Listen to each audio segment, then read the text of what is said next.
Hey guys, welcome to Descent into Horror Hell's half-assed reviews from hell. It's been a while since we've got to do one of these. Of course, we always try to do one a week, but it never actually happens. We've had a lot going on. Just wrapped up episode 31. Hope you enjoyed it. Definitely go check that one out. So let's dive right into our recent watches of half-assed reviews from hell. Step this way, lovers of the loathsome, as I lead you into my cave of lurking shadows and demonic dabblings. Gather round the cauldron while I boil up a beastly brew I call In the Night's Eye, my thoughts launch fires into cities. Cities and red embrace the same. Sugar Ghoul. First, what I got is a movie called The Seasoning House. This is from 2013, 2012, something like that. Basically, the story is about the Seasoning House is a brothel, more or less, where in a war-torn country, almost reminds me of like Russia, kind of a war-torn country, and the story kind of follows this brothel called the Seasoning House, and it's where these women are taken from their family by force and forced into basically slavery, prostitution, whatever the needs of the, I guess, war government. So it kind of follows this girl. Her name is Angel.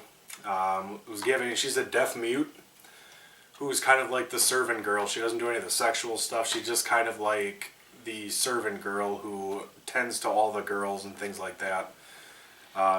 Gives them their drugs. They're always heavily drugged up when things are going on.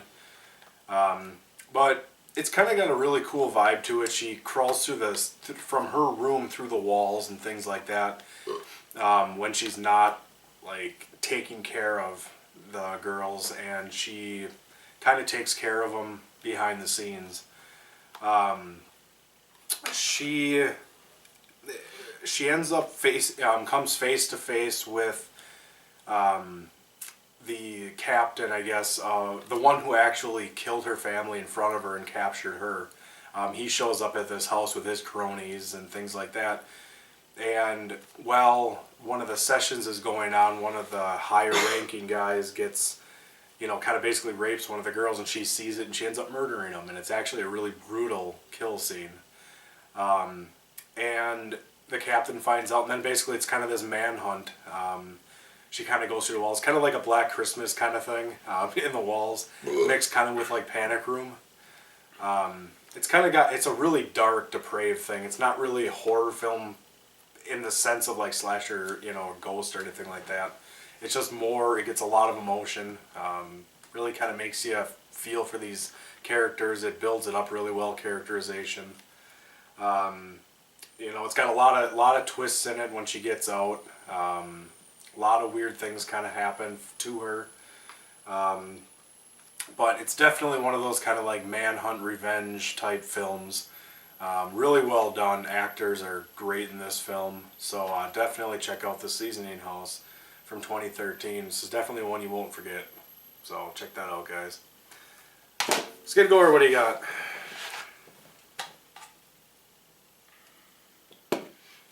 Make sure I get the year right on this.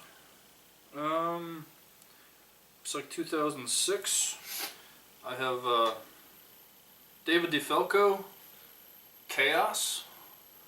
This is it says the most brutal movie ever made, so there you go. That's all you need to know. This movie definitely could be considered basically a remake of Wes Craven's Last House on the Left. This actually came out before the official remake of Last House on the Left, so this definitely could qualify for that. This movie is really controversial, just because of the rape scenes alone and a lot of violence towards women in the film. I think David DeFalco, sorry, Kevin DeFalco's a guy I know. David DeFalco, he wanted to portray that crime and rape and murder is a very ugly thing, and it's a very real thing that's facing this country and all around the fucking world. And I think he hit the fucking target, man, because it's the real sense of realism in this. You actually really feel for the characters. There's this there's this black teenage girl that gets raped by the whole gang. And I gotta say that Kevin Gage, an absolute standout performance as a rapist, as a murderer, as a very bad man, basically. He really sells it. He looks the part. He really got into character. All three of them are good.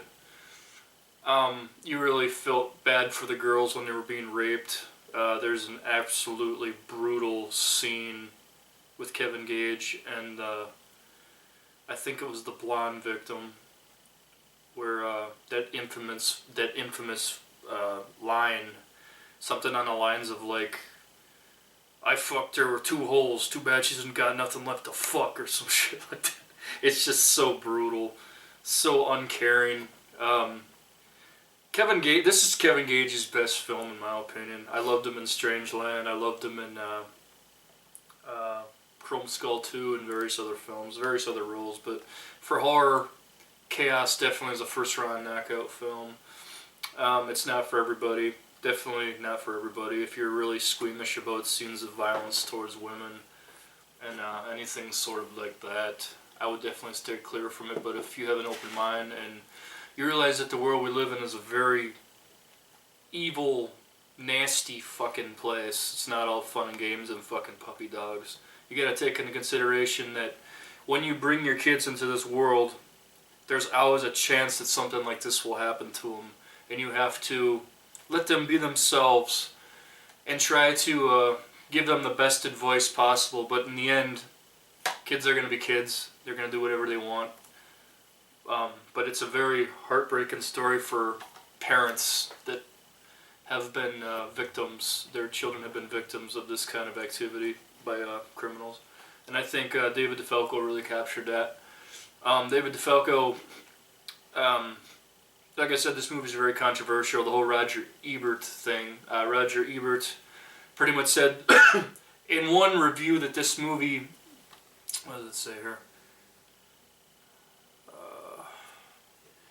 I cannot ignore it, nor can I deny it, that it affected me strongly. The movie works. Okay, that was Roger Ebert, rest in peace, of the Chicago Times. And then he went back on his word and said this movie is a reprehensible piece of shit, basically. And that created a lot of controversy. But I think it's a good film. I think it's not for everyone, but I think it's a really good film and a really good representation of very extreme cinema. So yeah, Chaos, guys. I got Seasoning House. Without even knowing it, I guess these two films actually really... Yeah, that was not planned for sure. They kind of mesh with that whole society and how, in certain parts, and how bad it can be for some people and positions that they get put in with, not even by choice. There are some crazy fucked up people in the world, Ghoul. So I mean, Seasoning House from 2013. And Chaos from, looks like, 2006. There you guys go, half-assed reviews from hell. I'm Skidgore. I'm Ghoul. We'll see you guys next time, man. Thanks Cheers, guys.